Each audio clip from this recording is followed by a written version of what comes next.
very mad about it because he literally is like, when he was in the NYPD, he was like, oh, they're racist. Like the NYPD is racist. Why were they racist? Because they didn't have enough like black people in positions of power. So he basically was like, he is like ironically the type of person that conservatives think leftists are. They use like real social justice to like promote themselves into better positions of power, into higher positions of power, which is kind of what he did. Like he was never against like policing or like the racist practices of policing, but instead he was more so against like how racist police were to black cops, I guess. And of course, you know, that even that's not enough for the fucking Sergeant Benevolence Association. Those guys are fucking absolute freaks, right? Like, so they're like, how this guy is gonna ruin the NYPD. Meanwhile, he's giving them like gift baskets, basically. Taking over 13,000 guns off the streets of the city of New York, who the victims are black and brown people. When I go to community meetings and talk to community residents,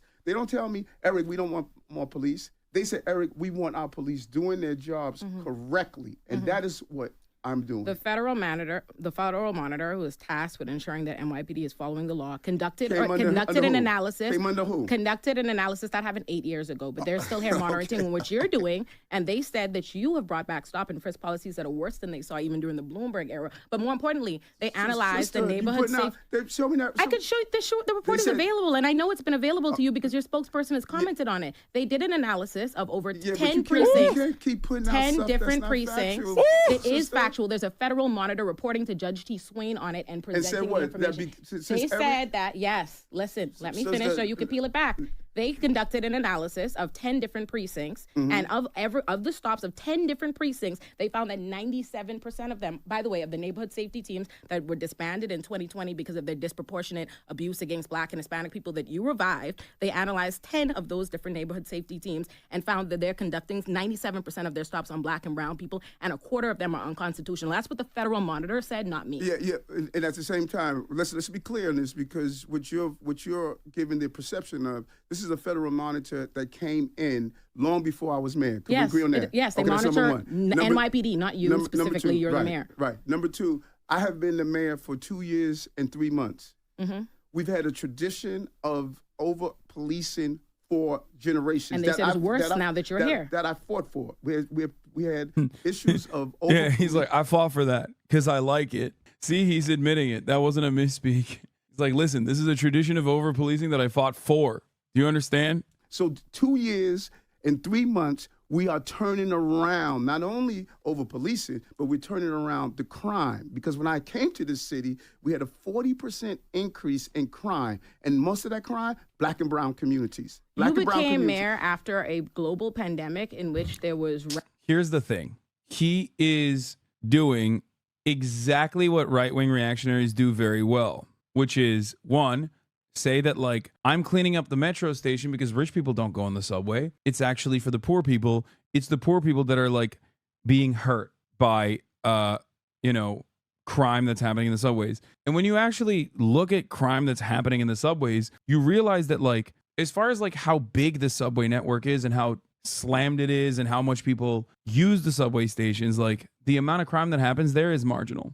It sounds insane to say it like that. It sounds like I'm out of touch, but that's the reality. Empirically speaking, when you look at the actual evidence, the crime being talked about is infinitely larger and infinitely greater than the actual crime that's occurring. And in a way, to deal with this like crime that is occurring, that is apparently a massive problem, they've basically created the vibe, the attitude that crime is a massive problem. But the greatest way to package that is by being like, well, I'm doing this for the fucking working class of the city, the 6 felonies a day, over fucking millions of rides a day. I'm doing it for those poor people that, meanwhile, you could improve those working class individuals' lives infinitely better by funding the social safety nets of the city and specifically funding the infrastructural projects of the city, especially making the metro stations nicer, adding more lines, improving the infrastructure, ensuring that like there aren't so many delays. These would legitimately save New Yorkers' lives and would make their lives better overall. But he won't do that. He only wants to fund the fucking NYPD because those are his boys, the boys in the blue. Also, you're saying that you've turned it around, NYPD's abuses, but just last year, we paid out $150 million in settling police misconduct from NYPD, and that was double the number. That's double the number in police misconduct since you became mayor. I noticed something. I noticed how much passion and commitment you have. It's one of your constituents. Yeah, and I'm one of my constituents too now. Right. You know what I'm saying? And I grew up in this city. I noticed, and this is what I hear often of those who articulate when a person in a blue uniform commits an inappropriate act. Balance that with what we're doing to take the violence out of our communities. Because I know what I hear when I go to these community meetings. I know what I hear when I go speak to these mothers who lost their children to violence. You're not even talking about that at all. You know, first of all, I was a public defender. New Yorkers don't feel safe. But that's what you said. That's what you said. And my original question was about how you relate to that. That's crazy to say that to a public defender, by the way. She is more hands-on than you are, jackass. You literally do that as a part of your job in the aesthetics front. As the mayor, talking to constituents who are victims of violence is no different than a ribbon cutting ceremony. You were more hands-on with people like that when you were in the NYPD, and in a negative way, by the way, not in a positive way. So disrespecting a public defender in that situation is so crazy because, like, she's literally there. She's a constituent. She lives in New York. She has worked directly with these families and their children every day of her life. What the fuck? I inherited a pandemic. I inherited 180,000 migrants and asylum seekers that can't work, that we have to house them every day. I inherited. You called for a lot of them too, though. No, we didn't, brother. You said it was a sanctuary city. You told them. Okay, let's see. That's why it's important. That's fucking Charlemagne. You are such a right-wing shithead. I swear to God, dude. Oh my God, you called for them. That's not right-wing framing. It's so funny to have a right-wing guy talk to a more right-wing guy. No, he didn't. He didn't fucking call for them. That's so ridiculous. Okay, I hate this so much. Sanctuary cities are literally an initiative created by law enforcement. It's so stupid that people think that this is like some woke bullshit, okay? It is a necessity for law enforcement to be able to like operate in areas where there are undocumented migrants, because undocumented migrants do not cooperate with the police. Undocumented migrants they refuse to cooperate with the police if they're afraid that police are going to be like, oh, you're undocumented. We're collaborating with federal law enforcement. We're going to get you deported for being victim to a crime. Sanctuary cities were created by law enforcement